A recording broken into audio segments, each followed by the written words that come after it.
कर्णेभिः शृणुयाम देवाः भद्रं पश्येमाक्षभिर्यजत्राः स्थिरैरङ्गैः स्तुष्टुवागुंसस्तनूभिः व्यशेम देवहितं यदायुः स्वस्ति न इन्द्रो वृद्धश्रवाः स्वस्ति नः पूषा विश्ववेदाः स्वस्ति नस्तार्क्ष्यो अरिष्टनेमिः स्वस्ति नो बृहस्पतिर्दधातु ॐ शान्तिः शान्तिः शान्तिः।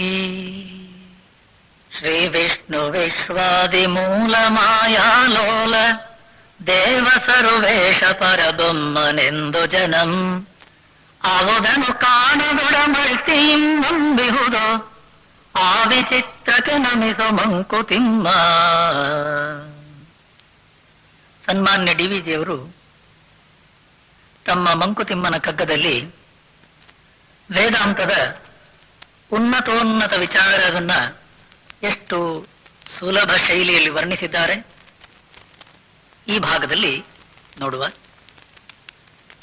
ಒಗಟೆಯೇನೀ ಸೃಷ್ಟಿ ಬಾಳಿನರ್ಥವದೇನೋ ಬಗೆದು ಬಿಡಿಸುವರಾರು ಸೋಜಿಗವನಿದನು ಜಗವನಿರವಿಸಿದ ಕೈ ಒಂದಾದೊಡೇಕಿಂತು ಬಗೆ ಬಗೆಯ ಜೀವಗತಿ ಮಂಕುತಿಮ್ಮ ಮಂಕುತಿಮ್ಮ ಮಂಕುತಿಮ್ಮ.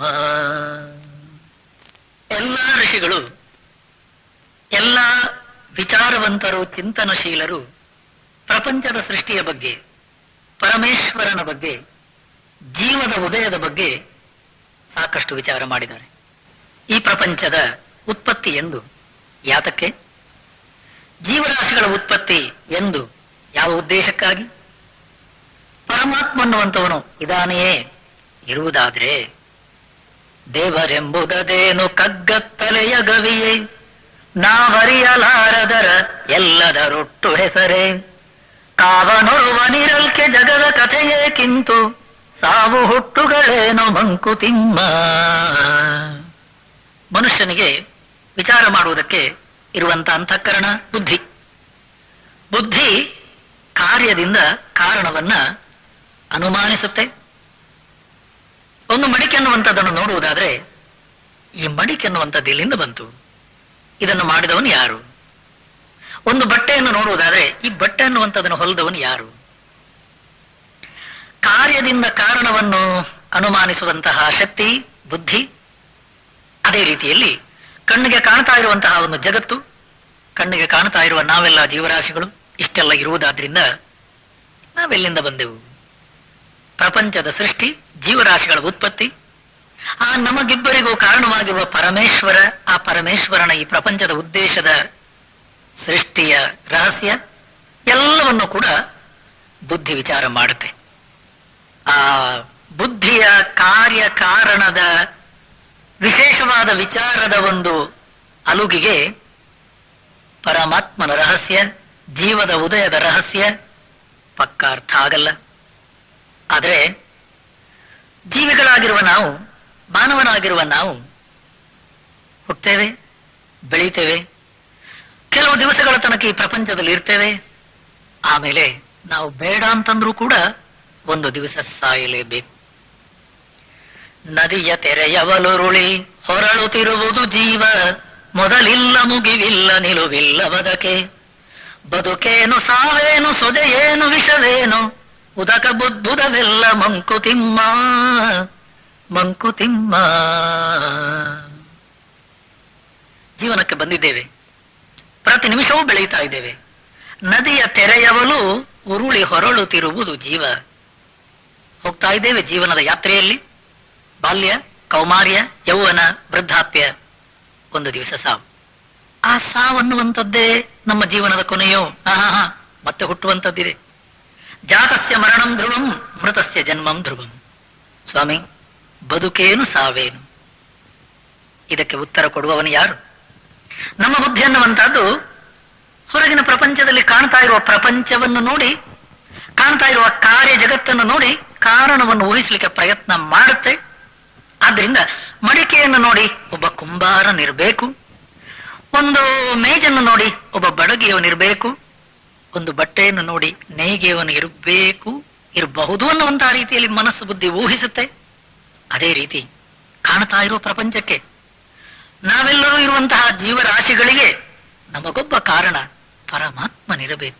ಎಲ್ಲಿ, ಯಾವ ರೀತಿಯಲ್ಲಿ ಅರ್ಥ ಆಗಲ್ಲ. ಮಂದಾಕ್ಷಿ ನಮಗಿಹುದು ಬಲು ದೂರ ಸಾಗದದು, ಸಂದೆ ಮಸಕಿನೊಳಿಹುದು ಜೀವನದ ಪಥವು, ಒಂದು ಮೆಟಕದು ಕೈಗೆ ಏನು ಕಣ್ಕೆಣಕುವುದು, ಸಂಧಿಯವೇ ನಮ್ಮ ಗತಿ ಮಂಕುತಿಮ್ಮ. ನಮ್ಮ ಕಣ್ಣಿಗೆ, ಸ್ಥೂಲ ದೇಹದಲ್ಲಿರುವ ಕಣ್ಣಿಗೆ ಹೊರಗಿನ ಪ್ರಪಂಚದ ವಸ್ತುಗಳು, ಎಷ್ಟು ದೂರದ ವಸ್ತುಗಳು ನಮಗೆ ಕಾಣುತ್ತವೆ. ಬಲು ದೂರ ಸಾಗದದು ನಮ್ಮ ಅಕ್ಷಿ, ನಮ್ಮ ಚಕ್ಷುಸು ಎಷ್ಟು ದೂರದ ವಸ್ತುಗಳನ್ನು ನೋಡ್ತೇವೆ ನಾವು. ಅದೇ ರೀತಿ ನಮ್ಮ ಮನಸ್ಸು ಬುದ್ಧಿಗೆ ಕಾರ್ಯಕಾರಣದ ಚೌಕಟ್ಟಿನ ಒಳಗೆ ಕೆಲಸ ಮಾಡುವ ಶಕ್ಯತೆ. ಕಾರ್ಯಕಾರಣವನ್ನು ದಾಟಿರುವಂತದ್ದು ಪರಮೇಶ್ವರ ವಸ್ತು, ಪುರುಷ ತಂತ್ರಕ್ಕೆ ಮೀರಿರುವಂತದ್ದು ಪರಬ್ರಹ್ಮ ವಸ್ತು. ಅದು ಮನಸ್ಸು ಬುದ್ಧಿಗೆ ಎಟಕಲ್ಲ. ಆದ್ದರಿಂದ ಕುರುಡನಿನ ಚಂದ್ರರನು ಕಣ್ಣಿಂದ ಕಾಣುವನೆ, ಅರಿಯುವಂ ಸೋಂಕಿಂದೆ ಬಿಸಿಲು ತಣಿವುಗಳ, ನರನು ಮಂತೆಯ ಮನಸ್ಸಿನನುಭವದಿ ಕಾಣುವನು, ಪರಸತ್ವ ಮಹಿಮೆಯನು ಮಂಕುತಿಮ್ಮ. ಪರಮಾತ್ಮ ತತ್ವವನ್ನು ಅರ್ಥ ಮಾಡಿಕೊಳ್ಬೇಕಾದ್ರೆ ನನ್ನ ಜೀವನದ ಆಧಾರ, ನನ್ನ ಜೀವನದ ಮೂಲ, ಅದನ್ನ ಸರಿಯಾದ ರೀತಿಯಲ್ಲಿ ತಿಳ್ಕೊಳ್ಬೇಕಾದ್ರೆ ಮನಸ್ಸು ಬುದ್ಧಿಗೆ ಎಟಕಲ್ಲ. ಶಾಸ್ತ್ರಮೇವ ಶರಣಂ ತಸ್ಮಾತ್ ಶಾಸ್ತ್ರಂ ಪ್ರಮಾಣಂತೆ. 17ನೇ ಅಧ್ಯಾಯದಲ್ಲಿ ಪರಮಾತ್ಮ ಕೂಡ ಅಪ್ಪಣೆ ಕೊಡಿಸಿದ್ದಾನೆ. ಪುರುಷ ತಂತ್ರಕ್ಕೆ ಮೀರಿರುವ, ಬುದ್ಧಿಯ ಚೌಕಟ್ಟನ್ನು ಮೀರಿರುವ, ಕಾಲತ್ರಯಗಳನ್ನು ಮೀರಿರುವ ಆ ಪರಮಾತ್ಮ ವಸ್ತುವನ್ನು ತಿಳಿಯಬೇಕಾದ್ರೆ ಗುರುವನ್ನು ಆಶ್ರಯಿಸಬೇಕು, ಶಾಸ್ತ್ರವನ್ನು ಶರಣು ಹೋಗಬೇಕು. ಎಂಥ ದೃಷ್ಟಾಂತ ಕೊಟ್ಟಿದ್ದಾರೆ ನೋಡಿ. ಕುರುಡನು ಇನ ಚಂದ್ರರನು ಕಣ್ಣಿಂದ ಕಾಣುವನೇ. ಕಣ್ಣು ಕಾಣದೇ ಇರುವವನಿಗೆ, ಅಪ್ಪ ನೋಡು ಸೂರ್ಯ ಉದಯಿಸ್ತಾ ಇದ್ದಾನೆ ಅಂತ ನಾವು ಹೇಳಿದ್ರೆ ಅವನೇನ್ ನೋಡ್ತಾನೆ? ಅರೆ, ಚಂದ್ರನ ಉದಯ, ಚಂದ್ರೋದಯ, ಪೂರ್ಣಿಮೆಯ ಆ ಅತ್ಯಂತ ಸೊಗಸಾದ ಚಂದ್ರೋದಯ ಕುರುಡನಿಗೆ ಏನ್ ಅರ್ಥ ಆಗುತ್ತೆ? ಅವನ ಕಣ್ಣಿಗೆ ಕಾಣಲ್ಲ. ಆದ್ರೆ ಆ ಸೂರ್ಯನ ಬಿಸಿಲು ಅವನ ಮೈ ಮೇಲೆ ಬಿದ್ದಾಗ, ಆ ಚಂದ್ರನ ತಂಪಾದ ಕಿರಣಗಳವನ ಮೈ ಸೋಂಕಿದಾಗ ಅವನಂತಾನೆ, ಓಹೋ ಇದು ಸೂರ್ಯ, ಇದು ಚಂದ್ರ. ಅದೇ ರೀತಿ ನಮ್ಮ ಕಣ್ಣುಗಳಿಗೆ, ನಮ್ಮ ಇಂದ್ರಿಯಗಳಿಗೆ, ನಮ್ಮ ಮನಸ್ಸಿಗೆ, ನಮ್ಮ ಬುದ್ಧಿಗೆ ಆತ್ಮತತ್ವ ಎಟಕಲ್ಲ. ಆದರೆ ನಾವು ಮನೋಬುದ್ಧಿಗಳನ್ನು ದಾಟಿ ನಮ್ಮ ನಿಜ ಸ್ವರೂಪದಲ್ಲಿ ನಿಂತಾಗ ಜೀವನದ ಕೆಲವು ಕ್ಷಣಗಳಲ್ಲಿ ಆತ್ಮಾನುಭವ ನಮಗೆ ಆಗುವುದುಂಟು. ಅದು ಸತ್ಯ. ಪರಮಾತ್ಮ ತತ್ವವನ್ನು ಅನುಭವದಲ್ಲಿ ತಿಳಿಯಬೇಕು ವಿನಃ ಬುದ್ಧಿಯ ಕಾರ್ಯ ಕಾರಣದ ವಾದದ ಮೂಲಕ ಅಲ್ಲ. ನೋಡಿ, ಪರಮಾತ್ಮ ತತ್ವವನ್ನು ತಿಳಿಯಬೇಕು, ಆ ಬುದ್ಧಿ ಶರಣಾಗಬೇಕು. ಎಷ್ಟು ಸುಂದರವಾದ ದೃಷ್ಟಾಂತ ನೋಡಿ. ಚಿತ್ತದನುಭವ ಭಾವ ಸಂಭಾವನೆಗಳೆಲ್ಲ ಬತ್ತವದನು ವಿಚಾರ ಯುಕ್ತಿಗಳು ಕುಟ್ಟೆ, ತತ್ವ ತಂಡುಲ ದೊರೆಗುಮುದು ವಿವೇಚಿತ ತತ್ವ, ನಿತ್ಯ ಭೋಜನ ನಮಗೆ ಮಂಕುತಿಮ್ಮ. ಅಕ್ಕಿ ಅನ್ನುವಂಥದ್ದು ನಮಗೆ ಸಿಗಬೇಕಾದ್ರೆ ಕಷ್ಟಪಟ್ಟು ಭತ್ತ ಬಿತ್ತಿ ಚೆನ್ನಾಗಿ ನೀರು ಕೊಟ್ಟು ಅದು 3-4 ತಿಂಗಳು ಬೆಳೆಯುವ ತನಕ ಸರಿಯಾದ ರೀತಿಯಲ್ಲಿ ನೋಡಿ, ಆಮೇಲೆ ಸರಿಯಾದ ಭತ್ತ ಅನ್ನುವಂಥದ್ದು ಅದು ಬೆಳೆದು ನಿಂತಾಗ ಆ ಭತ್ತವನ್ನು ಚಂದದಲ್ಲಿ ಕೊಯ್ದು ಅಂಗಳಕ್ಕೆ ತಂದು ಒಣಗಿಸಿ, ಆ ಭತ್ತವನ್ನು ಆಮೇಲೆ ನಾವು ಕುಟ್ಟಿ ಅದರ ಹೊಟ್ಟು, ತೌಡು ಇವೆಲ್ಲವನ್ನು ತೆಗೆದಾಗ ತಂಡುಲ ಅಕ್ಕಿ ಪ್ರಾಪ್ತಿ. ಆ ಅಕ್ಕಿ ಅನ್ನುವಂಥದ್ದು ನಮಗೆ ಸಿಗಬೇಕಾದ್ರೆ ಭತ್ತದಿಂದ ಅದರ ಹೊಟ್ಟು, ಅದರ ತೌಡು ಬೇರೆ ಮಾಡಿದ ಹಾಗೆ ಇವತ್ತಿಗೆ ನಮಗೆ ಕಣ್ಣಿಗೆ ಕಾಣ್ತಾ ಇರುವ ಪ್ರಪಂಚ, ನನ್ನ ಶರೀರ ಮನಸ್ಸು ಬುದ್ಧಿ ಎನ್ನುವ ಜೀವಭಾವಕ್ಕೆ ಉಪಾಧಿಯಾಗಿರುವಂತಹ ಈ ಕೋಶಗಳು, ಇವುಗಳನ್ನೆಲ್ಲವನ್ನು ನಾನು ಬೇರೆ ಮಾಡಿ ಆ ತತ್ವಾನುಭವವನ್ನು ಪಡೆಯಬೇಕು. ನೋಡಿ, ಹೇಳುವಂತಹ ರೀತಿ ನೋಡಿ. ಅದಿಲ್ಲದೆ ನಾನು ಸುಮ್ಮನೆ ಅಯ್ಯೋ ಪ್ರಪಂಚಕ್ಕೆ ಬಂದಿದ್ದೇನೆ, ಒಂದು ದಿವಸ ಸಾಯ್ಲಿಕ್ಕುಂಟು, ನನ್ನ ಹೆಂಡತಿ, ನನ್ನ ಮಕ್ಕಳು, ಯಾಕೆ ನಾವು ಬಂದಿದ್ದೇವೆ ನಮ್ಗೆ ಗೊತ್ತಿಲ್ಲ. ತಮ್ಮ, ಬಾಳ ಹೊಳೆಬುದದೇಕೆ, ಗೋಳ ಕರೆಬುದದೇಕೆ, ಬಾಳಿದಲ್ಲದೆ ತಪ್ಪದೇನ ಮಾಡಿದೊಡಂ, ಕೇಳಿ ಅದು ಬೊಮ್ಮನಾಡಿಪನು ನೀನದರೊಳಗೆ ಪಾಲುಗೊಳ್ಳಲಳ ಬೇಡ ಮಂಕುತಿಮ್ಮ. ಬಾಳ ಹಳೆವುದೇಕೆ, ಗೋಳ ಕರೆವುದೇಕೆ. ಅಳಬಾರದು. ಅಳು, ದುಃಖ, ಕೊರಗು, ಶೋಕ ನಮ್ಮ ಮನಸ್ಸಿನ ದೌರ್ಬಲ್ಯ. ಇಂಗ್ಲಿಷ್ನಲ್ಲೂ ಹೇಳ್ತೇವೆ, ನಾಲೆಜ್ ಇಸ್ ಪವರ್. ಪರಮಾತ್ಮ ಗೀತೆ 4ನೇ ಅಧ್ಯಾಯದಲ್ಲಿ ಹೇಳಿದ್ದುಂಟು, ನಹಿ ಜ್ಞಾನೇನ ಸದೃಶಂ ಪವಿತ್ರಂ ಇಹ ವಿದ್ಯತೆ, ಜ್ಞಾನ ಪ್ಲವೇನೈವ ವೃಜಿನಂ ಸಂತರಿಷ್ಯಸಿ, ಜ್ಞಾನಾಗ್ನಿ ಸರ್ವಕರ್ಮಾಣಿ ಭಸ್ಮಸಾತ್ ಕುರುತೆ ತಥಾ. ಹೇ ಅರ್ಜುನ, ಜ್ಞಾನದ ನಾಳೆಯನ್ನು ಹತ್ತಿ ಕೂತ್ಕೋ, ಅದು ಭವಸಾಗರವನ್ನು ದಾಟಿಸ್ತದೆ. ನಿನ್ನ ಎಲ್ಲಾ ರೀತಿಯ ಶಂಕಗಳಿಗೆ, ಎಲ್ಲಾ ಸಂಶಯಗಳಿಗೆ ನಾನು ಬಂದದ್ದೆಲ್ಲಿಂದ, ನಾನು ಹೋಗುವುದೆಲ್ಲಿಗೆ? ಸ್ವಾಮೀಜಿ, ಹೆಂಡತಿ ಸಾಯುವುದು ಯಾತಕ್ಕೆ? ಮಕ್ಕಳು ಯಾತಕ್ಕೆ ಸಾಯುವುದು? ಈ ಜೀವ, ಹುಟ್ಟು, ಸಾವು, ಇದಕ್ಕೇನರ್ಥ ಸ್ವಾಮಿ? ತಮ್ಮ, ಇದಕ್ಕೆಲ್ಲ ಅರ್ಥ ಆವಾಗ ಅರ್ಥ ಆಗುತ್ತೆ ನೋಡು. ಮೋಕ್ಷದಾಶೆಯೊಳುಂ ಅತಿ ಆತುರತೆ ಒಳಿತಲ್ಲ, ಶಿಕ್ಷೆ ಬಹುಕಾಲ ನಡೆಯದೆ ಮೋಕ್ಷವಿಲ್ಲ, ಲಕ್ಷ ತಪ್ಪದೆ ಚರಿಸು ಸಾಮಾನ್ಯ ಧರ್ಮಗಳ, ಮೋಕ್ಷ ಸ್ವತಃ ಸಿದ್ಧ ಮಂಕುತಿಮ್ಮ ಮಂಕುತಿಮ್ಮ. ಜೀವನದಲ್ಲಿ ನಾವು ಬೆಳೀತಾ ಇರಬೇಕಾದ್ರೆ ಸಾಧಾರಣ ಒಂದು 18, 20, 25 ವಯಸ್ಸಾಗುವಷ್ಟು ಹೊತ್ತಿಗೆ ಬುದ್ಧಿ ಸಾಕಷ್ಟು ಬೆಳೆದು ನಿಂತಿರುವಾಗ ಇಂತಹ ಪ್ರಶ್ನೆಗಳು ನಮಗೆ ಬರ್ತವೆ. ನಾನು ಬಂದದ್ದೆಲ್ಲಿಂದ? ಈ ಪ್ರಪಂಚ ಯಾಕಾಗಿ ಸೃಷ್ಟಿಯಾಯಿತು? ಈ ನಾನಾ ರೀತಿಯ ನಲಿವು ನೋವುಗಳ ಮಧ್ಯೆ ನಮ್ಮ ಜೀವನಕ್ಕೆ ಏನರ್ಥ? ಪರಮ ಪುರುಷಾರ್ಥ ಎಲ್ಲಿ?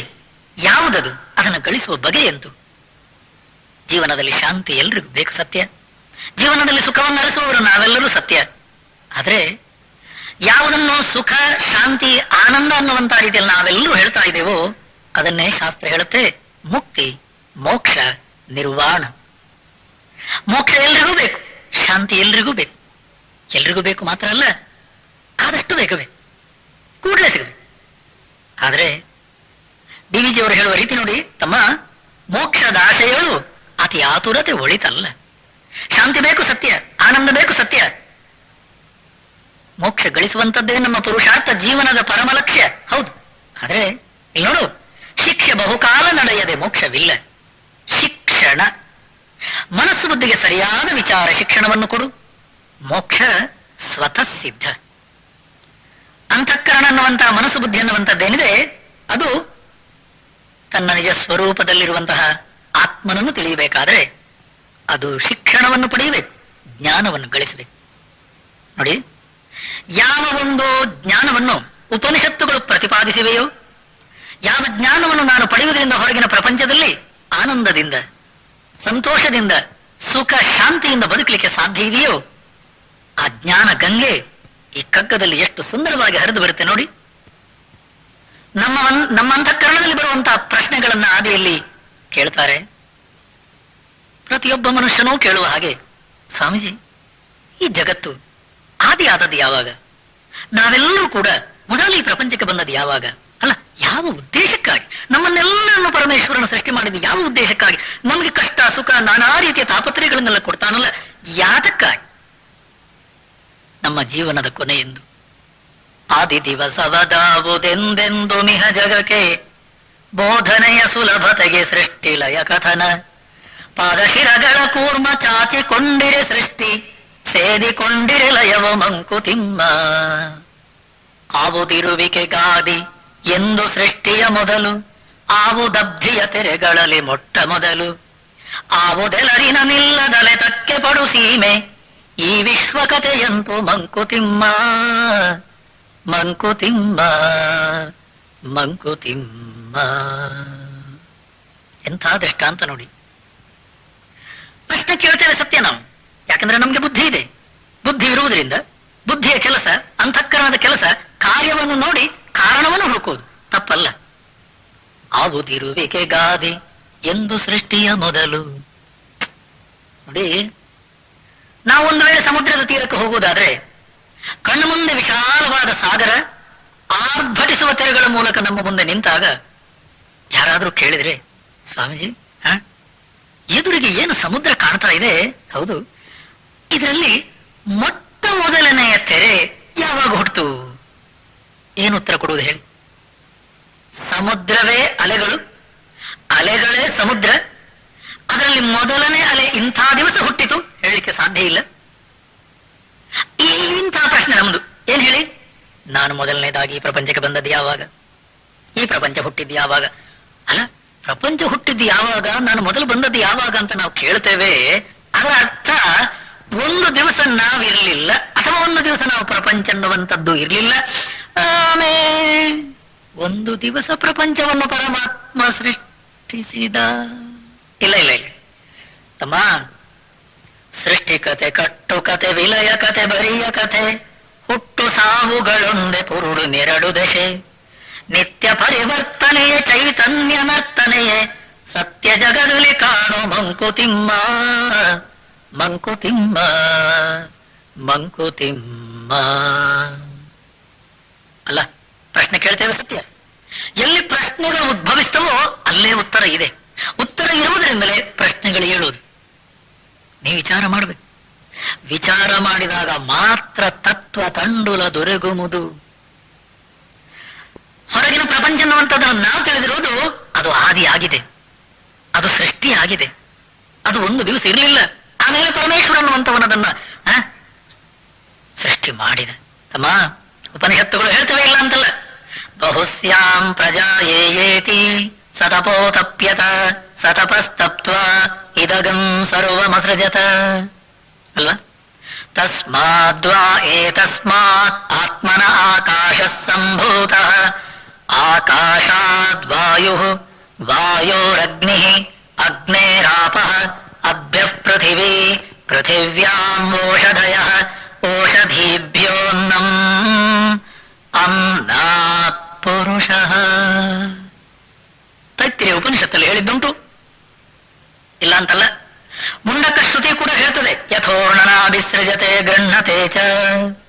ಒಂದು ಜೇಡರ ಹುಳನ್ನುವಂತಹದ್ದು ಯಾವ ರೀತಿಯಲ್ಲಿ ತನ್ನ ಬಲೆಯನ್ನು ಕಟ್ಟಿಕೊಳ್ಳುತ್ತೋ ಆ ರೀತಿಯಲ್ಲಿ ಪರಮೇಶ್ವರ ಅನ್ನುವಂಥವನು ಈ ಪ್ರಪಂಚವನ್ನು ಸೃಷ್ಟಿ ಮಾಡಿದಂತೆ ಅಲ್ಲ ಹೇಳುವುದುಂಟು. ಅಲ್ಲ ಆ ರೀತಿ ಯಾಕೆ ಹೇಳಿದ್ದಂದ್ರೆ ಪ್ರಪಂಚದ ಸೃಷ್ಟಿ ಆಗಿದೆ ಅನ್ನುವಂಥದ್ದನ್ನು ಉಪನಿಷತ್ತು ಒಪ್ಪಿದೆ ಅಲ್ಲ. ಪ್ರಪಂಚದ ಸೃಷ್ಟಿಯನ್ನು ವಿವರಿಸುವುದಕ್ಕಾಗಿ ಉಪನಿಷತ್ತು ಹೊರಟಿದೆ ಅಲ್ಲ. ಶಿಷ್ಯ ಅನ್ನುವಂಥವನು ಗುರುಗಳ ಹತ್ರ ಬಂದಾಗ ಇಂಥ ಪ್ರಶ್ನೆಗಳಂತಾನೆ ತರೋದು.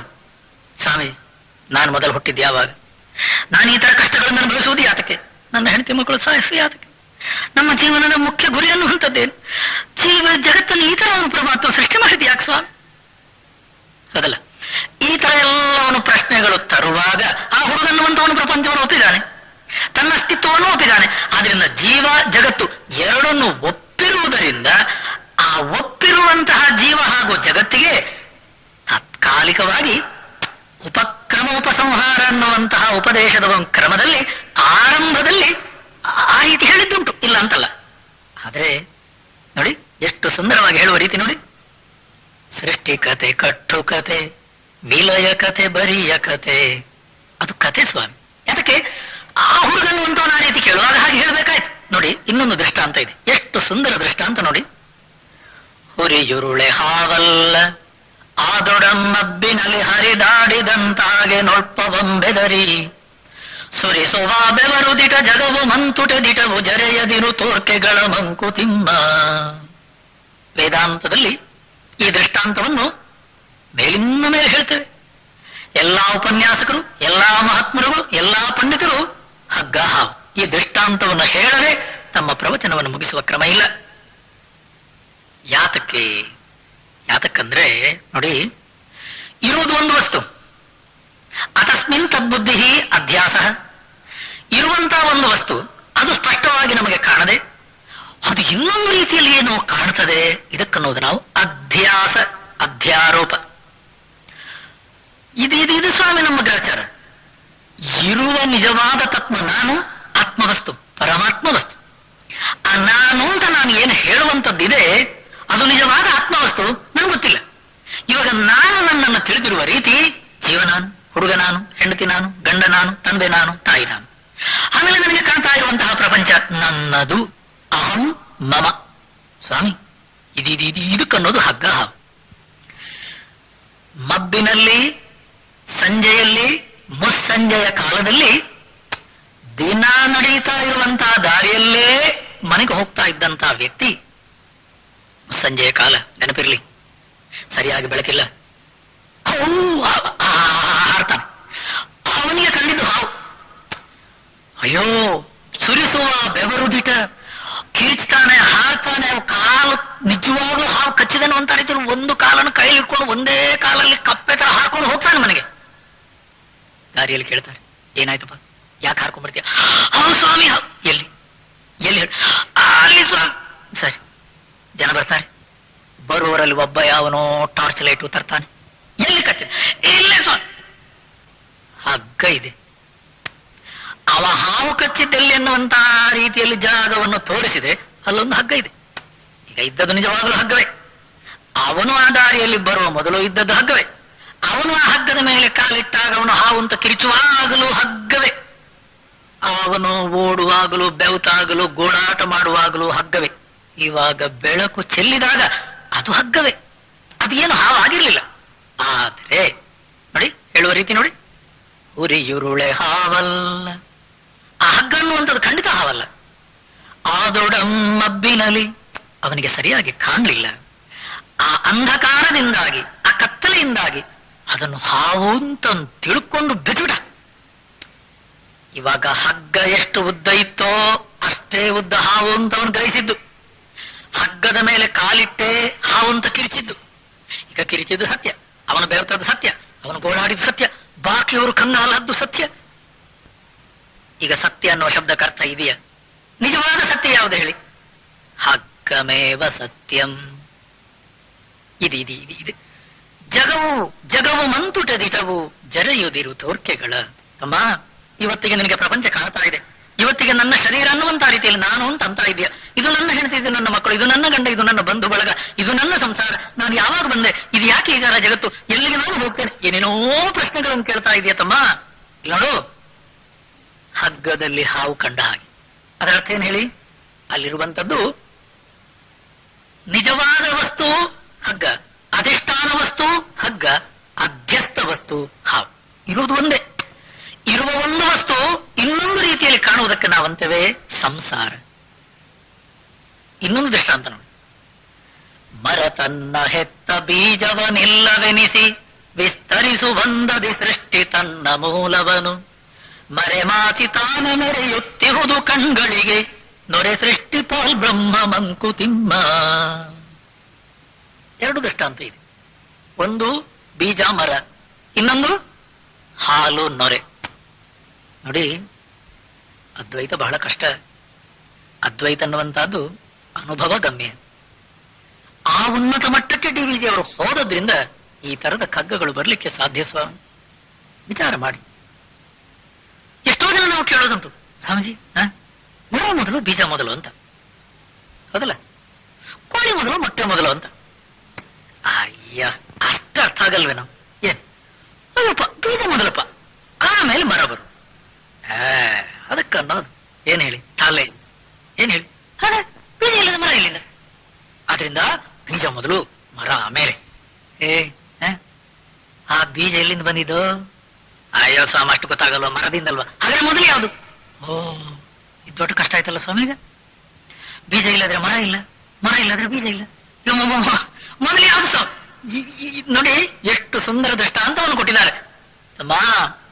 ಅಲ್ಲಿ ಮರ ಬೇರೆ ಬೀಜ ಬೇರೆ ಅಲ್ಲ. ಇದ್ದ ಒಂದೇ ವಸ್ತುವನ್ನು ಎರಡು ಅಂತ ಮಾಡಿ ಆಮೇಲೆ ಇದು ಮೊದಲು ಅದು ಮೊದಲು ಅಂತಂದ್ರೆ ಪ್ರಶ್ನೆನೇ ತಪ್ಪಿರುವಾಗ ಉತ್ತರ ಸಿಗಲ್ಲ. ಆಲೋಚನೆ ಮಾಡು. ಮರ ಮತ್ತು ಬೀಜ ಎರಡು ಬೇರೆ ಬೇರೆ ವಸ್ತುವಲ್ಲ. ಅವ್ಯಕ್ತವಾದ ಮರವೇ ಬೀಜ, ವ್ಯಕ್ತವಾದ ಬೀಜವೇ ಮರ. ಆಲೋಚನೆ ಮಾಡಿ. ಕಣ್ಣಿಗೆ ಕಾಣದೇ ಇದ್ದ ಮರವೇ ಬೀಜ, ಕಣ್ಣಿಗೆ ಕಾಣುವ ರೀತಿಯಲ್ಲಿ ಆ ಬೀಜ ಹೊರಗೆ ಬಂದದ್ದೇ ಮರ. ನೋಡಿ, ಯಾವ ಬೀಜವನ್ನು ನೀವು ಮಣ್ಣಿಗೆ ಹಾಕಿದ್ದೀರೋ ಆ ಬೀಜ ಅನ್ನುವಂಥದ್ದೇ ಇವತ್ತಿಗೆ ಕಣ್ಣಿಗೆ ಮುಂದೆ, ನಮ್ಮ ಕಣ್ಣು ಮುಂದೆ ಬೃಹದಾಕಾರವಾಗಿ, ದೈತ್ಯಾಕಾರವಾಗಿ ಮರವಾಗಿ ನಿಂತಿದೆ ಅಲ್ವಾ? ಆ ಬೀಜವೇ ಮರವಾದ್ದಲ್ವಾ? ಹೌದು.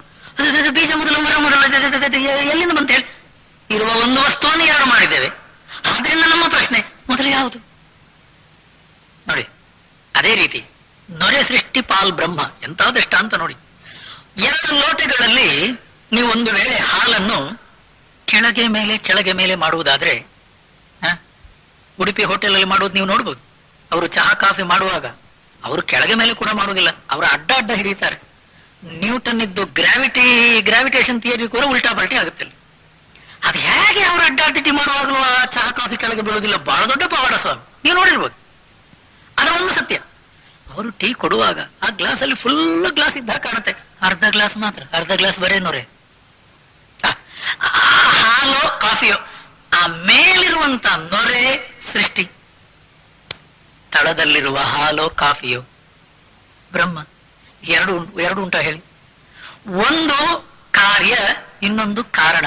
ಅಯ್ಯೋ, ಕಾರ್ಯಕಾರಣ ಅನ್ನುವ ಶಬ್ದವು ತಪ್ಪೇ. ಪ್ರಪಂಚ ಅನ್ನುವಂಥದ್ದು ಕಾರ್ಯ, ಪರಮಾತ್ಮ ಅನ್ನುವಂತ ಕಾರಣ ಅಂತಂದ್ರೂ ಸಿಕ್ಕಾಕೊಳ್ತೇವೆ. ಯಾತಕ್ಕಂದ್ರೆ ಒಂದೇ ವಸ್ತು. ಬೀಜ ಅನ್ನುವಂಥದ್ದು ಕಾರಣ, ಮರ ಅನ್ನುವಂಥದ್ದು ಕಾರ್ಯ ಅಂದ್ರೂ ಸಿಕ್ಕಾಕೊಳ್ತೇವೆ. ಯಾಕೆ? ಒಂದೇ ವಸ್ತು. ಯಾತಕ್ಕೆ? ಉರಿಯುರುಳೆ ಹಾವಲ್ಲ ಆದೊಡಮ್ಮಬ್ಬಿನಲ್ಲಿ ಹರಿದಾಡಿದಂತಾಗೆ ನೋಳ್ಪ ಬಂಬೆದರಿ.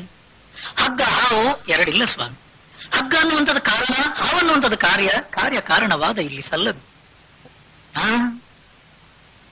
ಓಹೋ, ಹಾಗಾದ್ರೆ ಸ್ವಾಮೀಜಿ ಪರಮಾತ್ಮ ಅನ್ನುವಂಥವನು ಕಾರಣ, ಪ್ರಪಂಚ ಅನ್ನುವಂಥದ್ದು ಅವನಿಂದ ಬಂತು, ಇದನ್ನು ಶ್ರುತಿ ಒಪ್ಪಲ್ಲ ಸ್ವಾಮಿ. ಇಲ್ಲ, ಸದೇವ ಸೌಮ್ಯ ಇದಮಗ್ರೆ ಆಸೀತ್ ಏಕಮೇವಾದ್ವಿತೀಯಂ ಬ್ರಹ್ಮ. ಪರಮಾತ್ಮ ವಸ್ತು, ಪರಬ್ರಹ್ಮ ವಸ್ತು, ಏಕಮೇವಾದ್ವಿತೀಯಂ, ಅದು ಒಂದೇ ಇತ್ತು. ಇವಾಗಲೂ ಅದು ಒಂದೇ ಇರೋದು ಸ್ವಾಮಿ. ಹಗ್ಗ ಒಂದೇ ಇತ್ತು, ಅದು ಹಾವಿನ ಹಾಗೆ ಕಂಡಿದ್ದು, ಅದು ಹಾವಿನ ಹಾಗೆ ಬದಲಾವಣೆಗೊಳ್ಳಿಲ್ಲ, ಅಲ್ಲಿ ಪರಿಣಾಮ ಇಲ್ಲ. ಅದು ನಮ್ಮ ಕಣ್ಣಿಗೆ ಕಂಡಿತಲ್ಲ ಸ್ವಾಮಿ.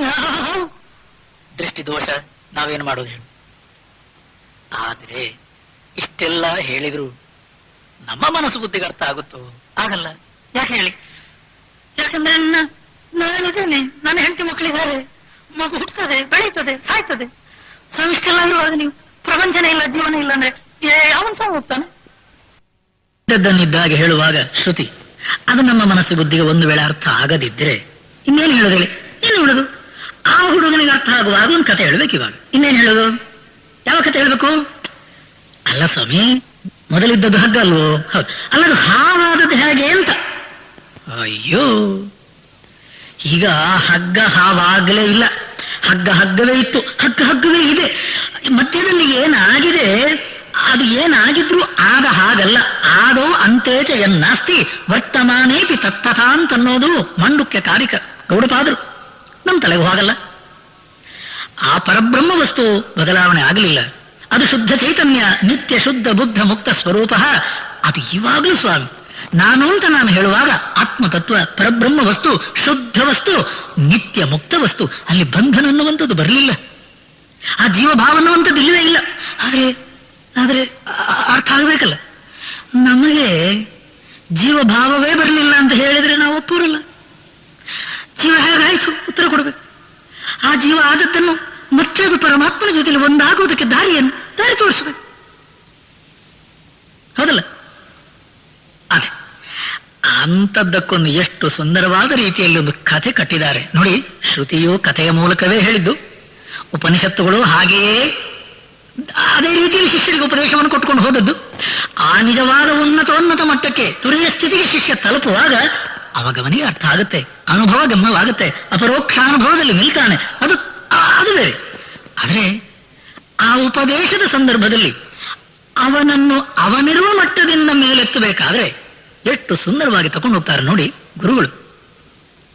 ಆ ಪರಮಾತ್ಮ ಅನ್ನುವಂಥವನು ಈ ರೀತಿಯ ಜಗತ್ತು, ವಿಚಿತ್ರವಾದ ರೀತಿಯಂತಹ ಜೀವರಾಶಿಗಳು, ಬಹುರೂಪ ಪ್ರಪಂಚ ಯಾಕೆ ಸ್ವಾಮಿ ಸೃಷ್ಟಿ ಮಾಡಿದ? ಅಲ್ಲ, ನೀವು ಹೇಳುವ ಹಾಗೆ ಈಗ ಪ್ರಪಂಚ ಬರುವ ಮೊದಲು, ಪ್ರಪಂಚ ಸೃಷ್ಟಿಯಾಗುವ ಮೊದಲು, ನಾವೆಲ್ಲ ಜೀವರಾಶಿಗಳು ಬರುವ ಮೊದಲು ಒಬ್ಬನೇ ಇದ್ದಿದ್ದಾನೆ, ಪರಮಾತ್ಮ ಮಾತ್ರ ಇದ್ದಿದ್ದಾನೆ. ಯಾಕೆ ಸ್ವಾಮಿ ಈ ತರ ಎಲ್ಲ ಮಾಡಿದ್ದವನು? ಏನ್ ಮಾಡೋದು ಹೇಳಿ? ಏನು ಉತ್ತರ ಕೊಡೋದು ನೋಡಿ. ಸುಮ್ಮನೊಬ್ಬಂಟಿಯಂತಿಹುದು ಬೇಸರಬಹುದು, ಹೊಮ್ಮುವೆನು ಕೋಟಿ ರೂಪದಲ್ಲಿ ನಾನೆಂದು, ಬೊಮ್ಮನೆರಸಿದನಂತೆ ಆ ಎಳಸಿಕೆಯ ಮಾಯೆ, ನಮ್ಮಿರವು ಮಾಯೆಯಲಿ ಮಂಕುತಿಮ್ಮ. ತಮ್ಮ, ಹಗ್ಗ ಒಂದೇ ಇತ್ತು ಕಣೋ, ಆ ಹಗ್ಗ ಹಾವಾಗಲೇ ಇಲ್ಲ. ಆ ಹಗ್ಗ ಅನ್ನುವಂಥದ್ದು ಇವತ್ತಿಗೂ ಒಂದೇ ಕಣೋ. ಇದಕ್ಕನ್ನೋದು ಅದ್ವೈತ. ಎರಡಾಗಲೇ ಇಲ್ಲ. ಆ ಎರಡನ್ನುವಂಥದ್ದು ಮತ್ತೆ ಒಂದಾಗಲಿಕ್ಕಿಲ್ಲ. ಆದ್ರೆ ಅವನಿಗೆ ಅದು ಬೇಡ. ಅವನಿಗೇನು ಹೇಳ್ಬೇಕು? ಅಲ್ಲ ಸ್ವಾಮೀಜಿ, ಹಗ್ಗ ಹಾವಾಯ್ತು ಹೇಗೆ ಇದನ್ನು ಹೇಳಿ. ಆ ರೀತಿ ಹೇಳುವಾಗ ಏನ್ ಹೇಳ್ಬೇಕು ನೋಡ್ಬೋ, ಹಗ್ಗಕ್ಕಲ್ಲ, ಅದು ತನ್ನ ಸ್ವಮಾಯೆಯ, ತನ್ನ ಸ್ವಂತ ಮಾಯೆಯಿಂದ ಹಾವಾಯ್ತು. ಹೌದಾ ಸ್ವಾಮೀಜಿ? ಪರಮಾತ್ಮ ಒಬ್ಬನೇ ಇದ್ದದ್ ಕಣೋ. ಅವಾಗ ಏನಿರ್ಲಿಲ್ಲ. ಸದೇವ ಸೌಮ್ಯ, ಹೇ ಶಿಷ್ಯ, ಹೇ ತಮ್ಮ, ಇದಮಗ್ರೇ ಸೃಷ್ಟೇ ಪ್ರಾಕ್ ಜಗತಃ ಸೃಷ್ಟೇ ಪ್ರಾಕ್ ಏಕಮೇವಾದ್ವಿತೀಯಂ ಬ್ರಹ್ಮ ಪರಮಾತ್ಮ ತತ್ವ ಒಂದೇ ಇದ್ದಿದ್ದು. ಹೌದಾ? ಆಮೇಲೆ ಏನಾಯ್ತು ಸ್ವಾಮಿ? ಏನ್ ಮಾಡೋದು ಹೇಳು, ಒಬ್ಬನೇ ಇದ್ದಲ್ವಾ, ಬೋರ್ ಆಯ್ತಂತೆ. ಹೌದಾ ಸ್ವಾಮೀಜಿ? ಏನ್ ಮಾಡಿದಂತೆ? ಏನ್ ಮಾಡೋದು?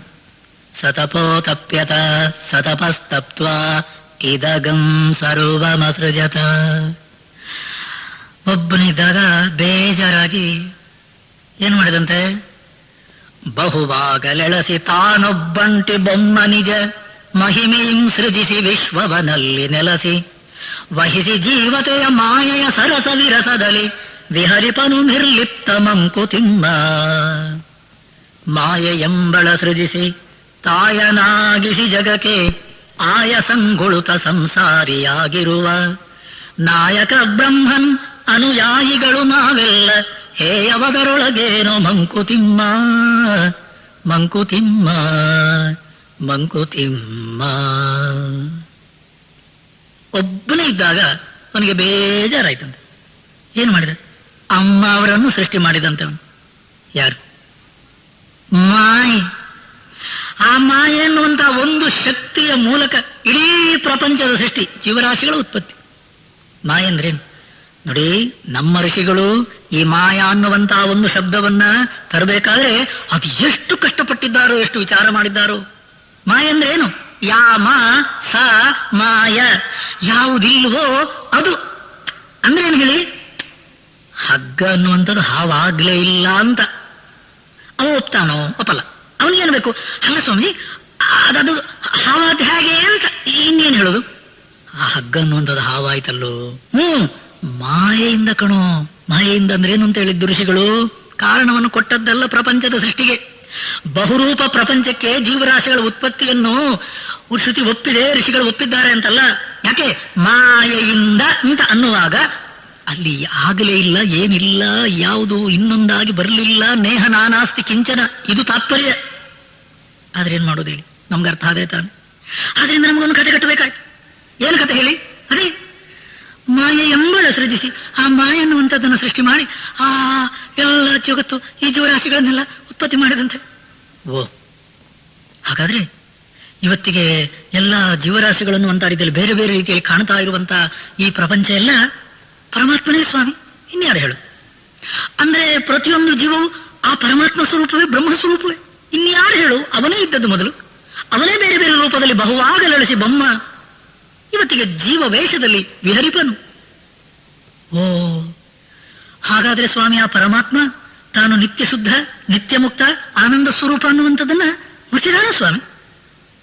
ಮರೆತಿಹನೆ ಬೊಮ್ಮ ಮರೆತಿಲ್ಲ ಮರೆತವೊಲಿಹನು ಧರಿಸಿ ಜೀವಾಕೃತಿಯ ಜಗದಿ ತನ್ನನೆ ತಾನ್ ಅರಸಿಕೊಳ್ಳುವ ಒಲಿಹುದು ದೊರೆತವೋಲ್ ತೋರೆ ಸುಖ ದೊರೆವವರೆ ಗಾಯಸವೋ ಮಂಕುತಿಮ್ಮ. ಅಷ್ಟೇ ಕಣೋ. ಮರ್ತಿದ್ದಾನೆ ಅಂತ ಹೇಳೋಣವೇ? ಅವನು ಒಂದು ವೇಳೆ ಮರ್ತಿದ್ರೆ ಇವಾಗ ಅವನು ಹುಡುಕ್ತಾ ಇರೋದು ತನ್ನ ನಿಜ ಸ್ವರೂಪವನ್ನೇ, ಸಚ್ಚಿದಾನಂದ ಸ್ವರೂಪವನ್ನೇ ನಾವು ಹುಡುಕ್ತಾ ಇರೋದು. ಹೌದಲ್ಲ? ಇವಾಗ ನಾವು ಪ್ರತಿಯೊಬ್ಬರೂ ಜೀವನದಲ್ಲಿ ಹುಡುಕ್ತಾ ಇರೋದೇನು? ಜನನ ಮರಣ ರಾಹಿತ್ಯವಾದ ಅಮೃತತ್ವವನ್ನು, ಅದು ಆತ್ಮನ ಸ್ವರೂಪ. ಆನಂದವನ್ನು, ಆತ್ಮನ ಸ್ವರೂಪ, ಜ್ಞಾನ ಸ್ವರೂಪ. ಹಾಗಾದ್ರೆ ಮರ್ತಿದ್ದಾನೆ ಅಂತ ನೋಡುವೆ? ಮರ್ತಿಲ್ಲ. ಮರ್ತಿಲ್ಲದಿದ್ರೆ ಇವಾಗ ನಾನು ಜೀವ ಅಂತ ಆಡ್ತಾ ಇರೋದು ಅದಕ್ಕೆ. ಇದು ಒಳ್ಳೆ ತಾಪತ್ರಯ ಸ್ವಾಮಿ.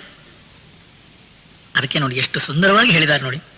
ಮರೆತಿಹನೆ ಬೊಮ್ಮ ಮರೆತಿಲ್ಲ ಮರೆತಾವೋಲಿಹನು.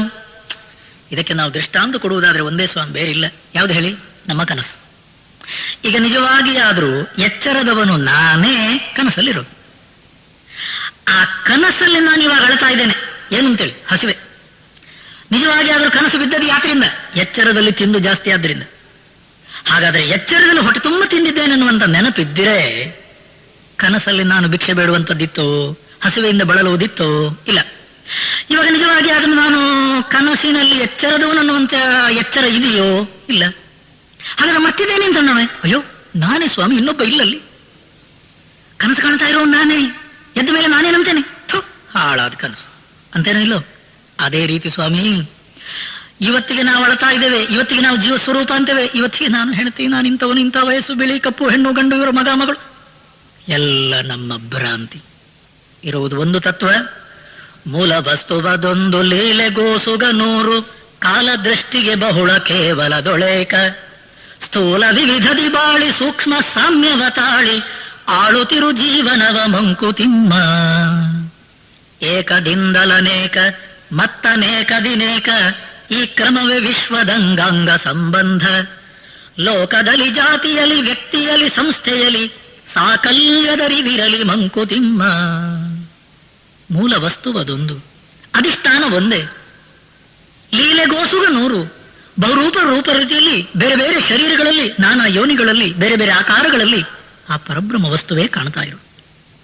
ಪುರುಷ ಏವ ಇದಗಂ ಸರ್ವಂ ಯದ್ಭೂತಂ ಯಚ್ಚ ಭವ್ಯಂ, ಅಲ್ಲ, ಯತಃ ಸರ್ವಾಣಿ ಭೂತಾನಿ ಭವಂತ್ಯಾದಿಯುಗಾಗಮೇ, ಯಸ್ಮಿನ್ಶ್ಚ ಪ್ರಲಯಂ ಯಾಂತಿ ಪುನರೇವ ಯುಗಕ್ಷಯೇ. ಒಂದೇ ವಸ್ತು ಸ್ವಾಮಿ. ಆದ್ರೆ ನಮ್ಮ ಕಣ್ಣಿಗೆ ಕಾಣುವ ರೀತಿ ತಮ್ಮ, ಆ ಕಾಣ್ತಾ ಇರುವಂತಹ ಮಾಯೆಯ ಬಹುರೂಪದ ಪ್ರಪಂಚಕ್ಕೆ ಮೋಸಗೊಳ್ಳಬೇಡ. ಕೇಳಿಯು ಮಾಯೆಯದು ನೃತ್ಯಗತಿ ಬರಿ ತೋರ್ಕೆ.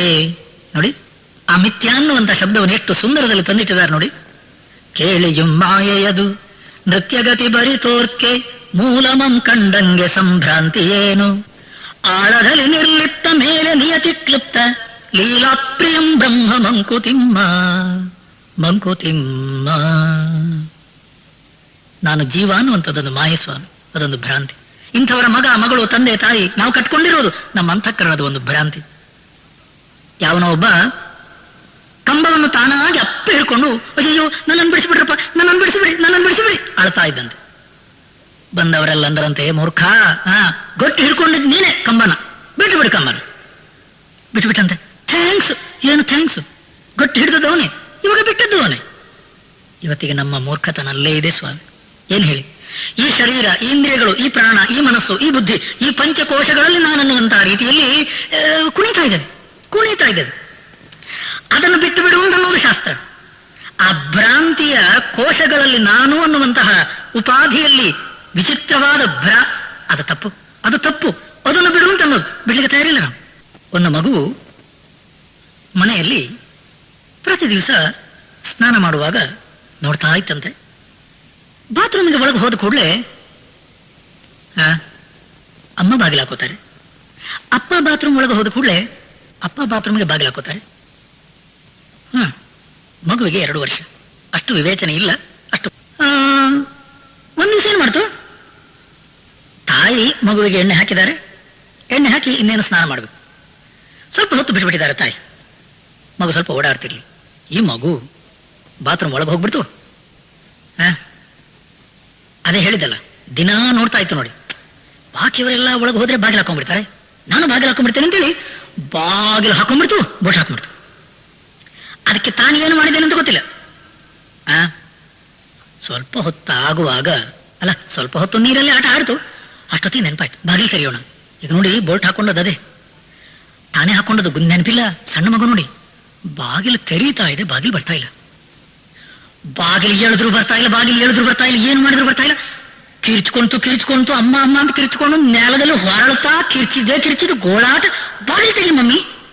ಅಮ್ಮ ನೋಡ್ತಾರೆ, ಹೊರಗಿಂದ ಏನು ಮಾಡಿದ್ರು ಬಾಗಿಲು ತಳ್ಳಿದ್ರೆ ಬಾಗಿಲು ಒಳಗೆ ಹೋಗ್ತಾ ಇಲ್ಲ. ಅಮ್ಮನಿಗೆ ಗೊತ್ತಾಯ್ತು, ಈ ಮಗು ಬೋಟ್ ಹಾಕೊಂಡ್ಬಿಟ್ಟಿದೆ.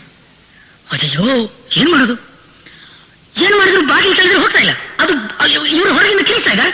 ಮಗು ನೀನ್ ಹಾಕೊಂಡಿದ್ದು ಬಾಗಿಲು, ನೀನ್ ಹಾಕೊಂಡಿದ್ದು ನೀನಾಗಿ ಚಿಲ್ಕ ಹಾಕೊಂಡಿದ್ಯಾ, ನೀನ್ ಚಿಲ್ಕ ತೆಗಿ, ನೀನು ಹೊರಗೆ ಬಾ. ಆ ಮಗುವೆ ಸ್ವಾಮಿ ಅದಕ್ಕೆ ಏನಾಗಿದೆ ಅಂತ ಗೊತ್ತಿಲ್ಲ, ಅದು ಹೊರಳಾಡ್ತಾ ಇದೆ. ಮಮ್ಮಿ ಬಾಗಿಲು ಗಂಡನಿಗೆ ಫೋನ್ ಮಾಡಿ ಅವ್ರ ಆಫೀಸಿಂದ ಓಡಿ ಬಂದು ಅಕ್ಕಪಕ್ಕದ ಮನೆಯವರೆಲ್ಲ ಸೇರಿ ಆ ಬಾಗಿಲು ಒಡೆದು ಹೊರಗೆ ಮಗುವನ್ನು ತೆಗೆಯೋ ತನಕ ಸುಸ್ತಾದ್ರೂ ಸಹ. ಇವಾಗ ನಿಜವಾದ್ರೂ ಹೇಳಿ, ಆ ಮಗು ಒಳಗೆ ಸಿಕ್ಕಾಕೊಂಡದ್ದು ಯಾರಿಂದ ಹೇಳಿ? ತಾನೇ ಬೋಟ್ ಹಾಕೊಂಡು. ಆ ಬೋಲ್ಟ್ ಹಾಕೊಟ್ಟದನ್ನು ತೆಗಿಬೇಕು ಅನ್ನುವಂತ ರೀತಿ ಜ್ಞಾನ ಅದಕ್ಕಿಲ್ಲ ಸ್ವಾಮಿ. ಇವಾಗ ನಾವು ಮಾಡಿಕೊಂಡದ್ದು ಇದನ್ನೇ. ಈ ಶರೀರದಲ್ಲಿ ನಾನು, ಇಂದ್ರಿಯಗಳಲ್ಲಿ ನಾನು, ಮನಸ್ಸಲ್ಲಿ ನಾನು, ಬುದ್ಧಿಯಲ್ಲಿ ನಾನು ಅನ್ನುವಂತಹ ಜೀವ ಉಪಾಧಿಯನ್ನು ಬೆಳೆಸ್ಕೊಂಡವರು ನಾನೇ. ಪ್ರತಿಯೊಬ್ಬರು ಅದನ್ನು ಬಿಟ್ಟು ಬಿಡುವಂತ ಅನ್ನೋದು ಶಾಸ್ತ್ರ. ಬಿಡ್ಲಿಕ್ಕೆ ನಾವು ತಯಾರಿಲ್ಲ. ಯಾವ ಪರಮಾತ್ಮ ಏನು ಮಾಡಬೇಕು, ಯಾವ ಗುರುಗಳು ಏನು ಮಾಡಬೇಕು? ಶ್ರುತಿ ಹೇಳ್ತಾ ಇರೋದು ಇದನ್ನೇ. ಅಮ್ಮ, ನಾನು ನಾನೇನುತ್ತೆ ಕಿರಿ ಕೊಡದ ನೀರ್ ಗಾನಗೈವುದು ಹೆಮ್ಮೆಯಿಂ ಕಡಲ ಮರೆತು ನೋನದಿಂದೆಲ್ಲವನೊದ್ಧಿಯೊಳಗದ ನಿರಿಸೆ ಮೌನವದು ಮಣ್ಕರಗಿ ಮಂಕುತಿಮ್ಮ. ಸಮುದ್ರದ ಮೇಲಿರುವಂತಹ ಒಂದು ಮಡಿಕೆ, ಆ ಸಮುದ್ರದ ಮೇಲಿರುವ ಮಡಿಕೆಯಲ್ಲಿರುವಂತಹ ನೀರು ಸಮುದ್ರದ್ದೇ. ಆ ಮಡಿಕೆ ಅನ್ನುವಂತ ಒಂದು ಉಪಾಧಿ ಅದಕ್ಕೊಂದು ಬಂದದ್ರಿಂದ ಆ ಮಡಿಕೆ ನೀರಂತಂತೆ ನಾನೇ. ಯಾರು ನೀನು? ನೋಡಿ, ಯತಃ ಸರ್ವಾಣಿ ಭೂತಾನಿ ಭವಂತ್ಯಾದಿ ಯುಗಾಗಮೇ ಯಥೋ ವಾ ಇಮಾನಿ ಭೂತಾನಿ ಜಾಯಂತೆ ಯೇನ ಜಾತಾನಿ ಜೀವಂತಿ ಯತ್ ಪ್ರಯಂತ್ಯದಿ ಸಂವಿಶಂತಿ. ಹೌದಲ್ಲ? ಆ ಸಮುದ್ರದ ನೀರೇ ಮಡಿಕೆಯ ಒಳಗಡೆ. ಆ ಮಡಿಕೆ ಅನ್ನುವಂಥ ಉಪಾಧಿ ಇರುವುದರಿಂದ ನಾನು ನೂನದಿಂದೆಲ್ಲವೆನ್ನುವ ಅಬ್ಧಿಯೊಳಗದ ನಿರಿಸೆ. ಆ ಮಡಿಕೆಯನ್ನು ಸ್ವಲ್ಪ ಒತ್ತಿ ನೀರಿನೊಳಗೆ ಮುಳುಗಿಸಂತೆ. ಏನಾಯ್ತು? ಅಂತಃಪೂರ್ಣಂ ಬಹಿಪೂರ್ಣಂ ಪೂರ್ಣಕುಂಭ ಇವಾರ್ಣವೇ. ಆವಾಗ ನಾನು ಬೇರೆ ನೀರನ್ನುವಂತ ಅಹಂಕಾರ ಅದಕ್ಕಿದ್ರೆ ಹೇಳಿ. ಎಲ್ಲೆಲ್ಲೂ ನಾನೇ, ಒಳಗೆ ನೀರು, ಮೇಲೆ ನೀರು, ಕೆಳಗೆ ನೀರು, ಆ ಕಡೆ ನೀರು, ಈ ಕಡೆ ನೀರು. ಸ್ವಾಮಿ, ಇವಾಗಲೂ ಕೂಡ ಉಪನಿಷತ್ತದನ್ನೇ ಹೇಳೋದು. ಅಂತರ್ಬಹಿಶ್ಚ ತತ್ಸರ್ವಂ ವ್ಯಾಪ್ಯ ನಾರಾಯಣ ಸ್ಥಿತ. ಹೌದಲ್ಲ ಹೇಳಿ? ನಮ್ಮ ತಲೆಗೆ ಅದು ಅರ್ಥ ಆದ್ರೆ ಹೇಳಿ. ಅರ್ಥ ಆಗಲ್ಲ. ಯಾಕೆ ಅರ್ಥ ಆಗಲ್ಲ ಹೇಳಿ? ಅದೇ ಹೇಳಿದ್ದಲ್ಲ, ಆ ರೀತಿಯ ವಿಚಾರ ನಾವು ಮಾಡಿಲ್ಲ. ತಮ್ಮ, ಮೇಲೆ ಕೆಳಗೊಳಗೆ ಬಳಿ ಸುತ್ತಲೆತ್ತೆತ್ತಲು ಮೂಲೆ ಮೂಲೆಯಲ್ಲಿ ವಿದ್ಯುಲ್ಲ ಹರಿಯೊಂದು ಧೂಲಿ ಕಣ ಭೂಗೋಳ ರವಿಚಂದ್ರ ತಾರೆಗಳ ಚಾಲಿಪುದು ಬಿಡು ಕೊಡದೆ ಮಂಕುತಿಮ್ಮ.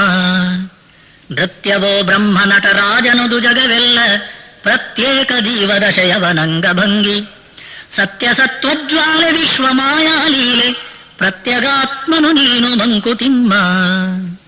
ಕಣ್ತೆರೆದು ನೋಡು ಚಿತ್ ಸತ್ವ ಮೂರ್ತಿಯ ನೃತ್ಯ ಕಣ್ಮುಚ್ಚಿ ನೋಡು ನಿಶ್ಚಲ ಶುದ್ಧ ಸತ್ವ. ಉನ್ಮುಖನು ನೀನೆರಡು ಜಗಕ್ಕೆ ಮಿರುತಿರಲಾಗ ಹೃನ್ಮಧ್ಯದಲ್ಲಿ ಶಾಂತಿ ಮಂಕುತಿಮ್ಮ.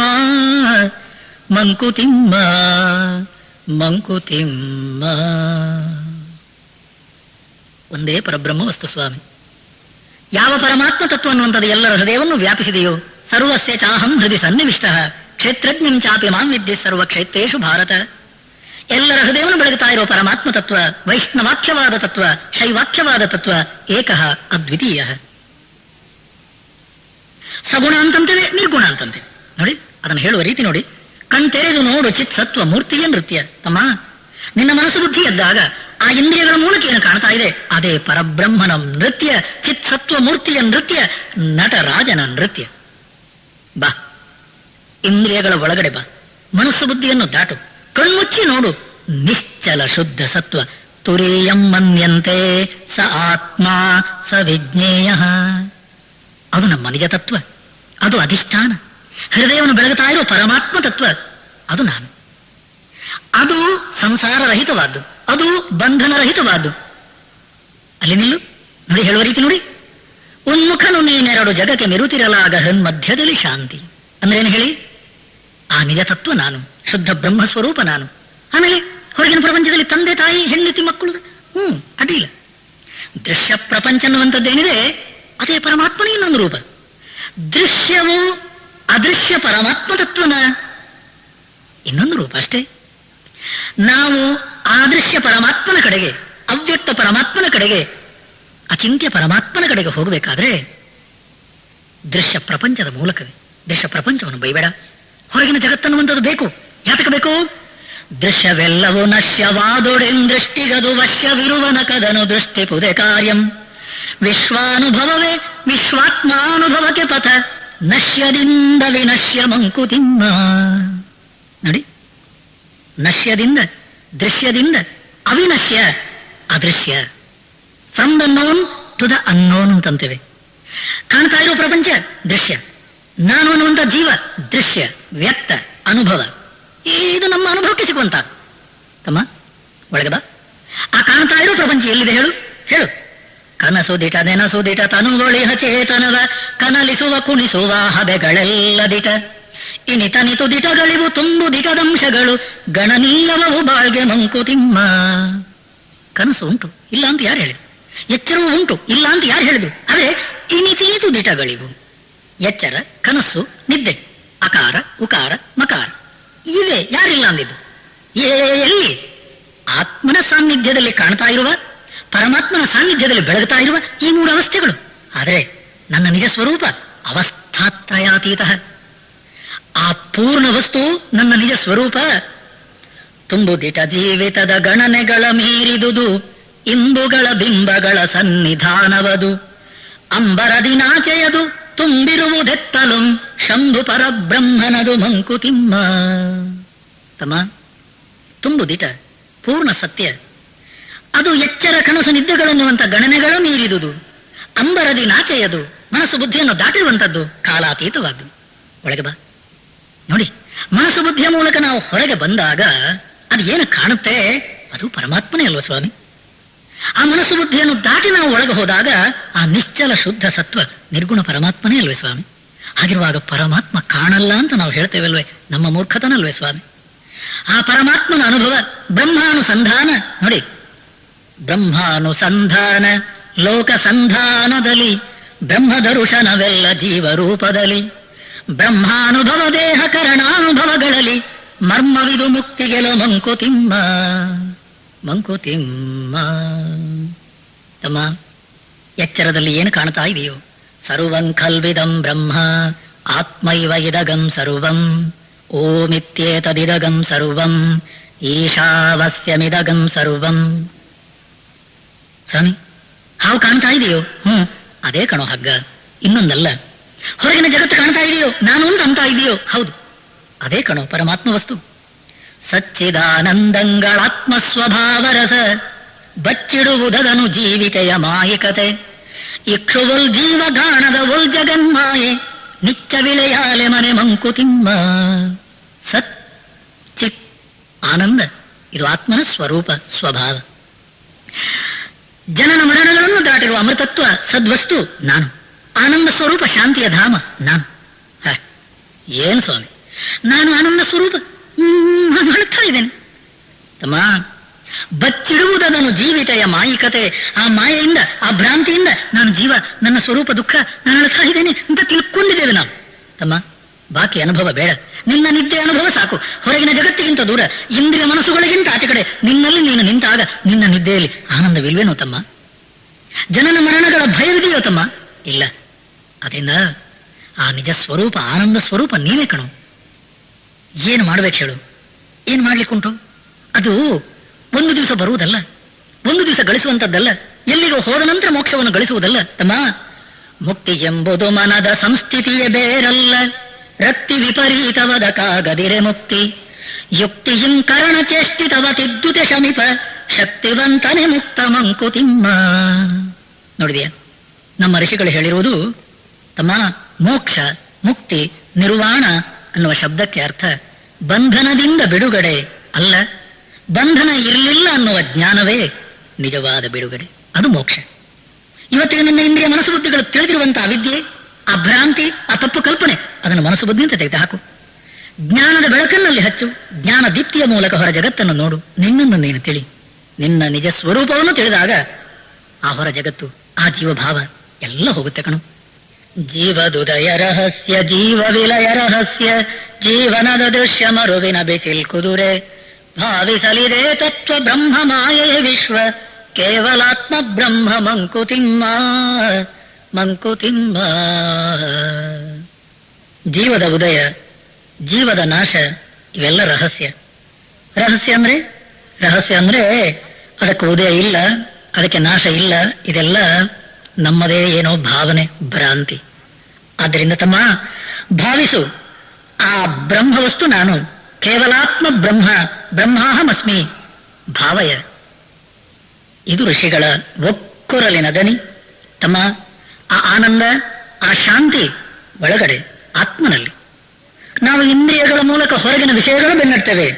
ನಮ್ಮ ಅಂತಃಕರಣದ, ನಮ್ಮ ಮನಸ್ಸಿನ ವಿಚಿತ್ರ ರೀತಿಯ ಅಜ್ಞಾನ, ಭ್ರಾಂತಿಯೋ ಸಂಪೂರ್ಣ ಸುಖದಾಶೆ ಬಾಹ್ಯದಲ್ಲಿ, ಶಾಂತ ಲೋಕದ ಸೌಖ್ಯ ಖಂಡ ಖಂಡವದು, ಸ್ವಾಂತ ಕೃಷಿಯಿಂ ಬ್ರಹ್ಮ ವೀಕ್ಷೆ ಲಭಿಸಿರ್ದೊಡೆ, ಏಕಾಂತ ಪೂರ್ಣಾನಂದ ಮಂಕುತಿಮ್ಮ. ಪೂರ್ಣ ಆನಂದ ಏಕಾಂತದಲ್ಲಿ, ಪೂರ್ಣ ಆನಂದ ಆತ್ಮನಲ್ಲಿ ನಾನು ನೆಲೆಸಿದಾಗ ಹೊರಗಿನ ವಿಷಯಗಳ ಕಡೆಗೆ ಬೆನ್ನಡ್ತೇವೆ ತಮ್ಮ. ಭ್ರಾಂತಿಯೋ ಸಂಪೂರ್ಣ ಸುಖದಾಶೆ ಬಾಹ್ಯದಲ್ಲಿ ಭ್ರಾಂತಿ, ಲೋಕದ ಸೌಖ್ಯ ಶಾಂತ, ಆದ್ಯಂತವಂತ ಕೌಂತೆಯ ನತೇಶು ರಮತೆ ಬುಧಃ. ಗೀತೆಯಲ್ಲಿ ಪರಮಾತ್ಮನಪ್ಪಣೆ. ಆದ್ದರಿಂದ ತಮ್ಮ, ಪರಿಪೂರ್ಣ ಸುಖವನು ಎಳಸುವನು ತನ್ನೊಳಡೆಗೆ, ತಿರುಗಿಸಲಿ ತನ್ನ ದೃಷ್ಟಿಯನು ನಿರ್ಮಲದಿಂ. ಪರಿಪೂರ್ಣ ಸುಖವನೆಳಸುವನು ತನ್ನೊಳಗಡೆಗೆ, ತಿರುಗಿಸಲಿ ತನ್ನ ದೃಷ್ಟಿಯನು ನಿರ್ಮಲದಿಂ.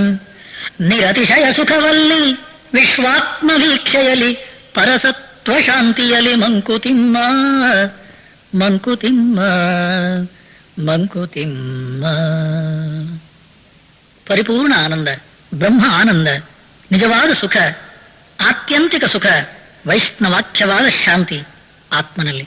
ತಮ್ಮ, ಆನಂದವನ್ನು ಅನುಭವಿಸಬೇಕನ್ನುವಂತಹದ್ದಿದ್ರೆ ಒಳಗಡೆಗೆ ತಿರುಗಿಸು, ಅಂತರ್ಮುಖನಾಗು, ಇಂದ್ರಿಯ ಮನಸ್ಸು ಬುದ್ಧಿಗಳನ್ನು ದಾಟಿ ಆತ್ಮನಲ್ಲಿ ಆತ್ಮನಾಗಿ ನಿಲ್ಲು. ನಿರತಿಶಯ ಸುಖವಲ್ಲಿ ವಿಶ್ವಾತ್ಮ ವೀಕ್ಷೆಯಲಿ, ಪರಸತ್ವ ಶಾಂತಿಯಲಿ. ಚತುರ್ಥಂ ಮನ್ಯಂತೆ ಸ ಆತ್ಮ. ಉಪನಿಷತ್ತು ಹೇಳಿದ ರೀತಿ ಎಚ್ಚರ ಕನಸು ನಿದ್ದೆಗಳಲ್ಲಿ ಸಿಗುವಂತಹ ಸುಖ ಆ ಬ್ರಹ್ಮಾನಂದದ ಒಂದು, ಅದು ಛಾಯೆ. ನಿಜವಾದ ಆನಂದವನ್ನು ಅನುಭವಿಸ್ತೀಯೋ ಒಳಗೆ ಹೋಗು, ಆತ್ಮನಲ್ಲಿ ಆತ್ಮನಾಗಿ ನಿಲ್ಲು, ತುರಿಯ ಸ್ಥಿತಿಯಲ್ಲಿ ನಿಲ್ಲು. ಪರಿಪೂರ್ಣ ಸ್ಥಿತಿ, ಆತ್ಯಂತಿಕ ಸುಖ ನಿನ್ನಲ್ಲಿ ನೀನಾಗಿ ಅನುಭವಿಸು. ಇದು ಋಷಿಗಳ ವಾಣಿ, ಆರ್ಷವಾಣಿ. ಓಂ ಪೂರ್ಣಮದಃ ಪೂರ್ಣಮಿದಂ ಪೂರ್ಣಾತ್ ಪೂರ್ಣಮುದಚ್ಯತೆ ಪೂರ್ಣಸ್ಯ ಪೂರ್ಣಮಾದಾಯ ಪೂರ್ಣಮೇವಾವಶಿಷ್ಯತೆ. ಓಂ ಶಾಂತಿ ಶಾಂತಿ ಶಾಂತಿ.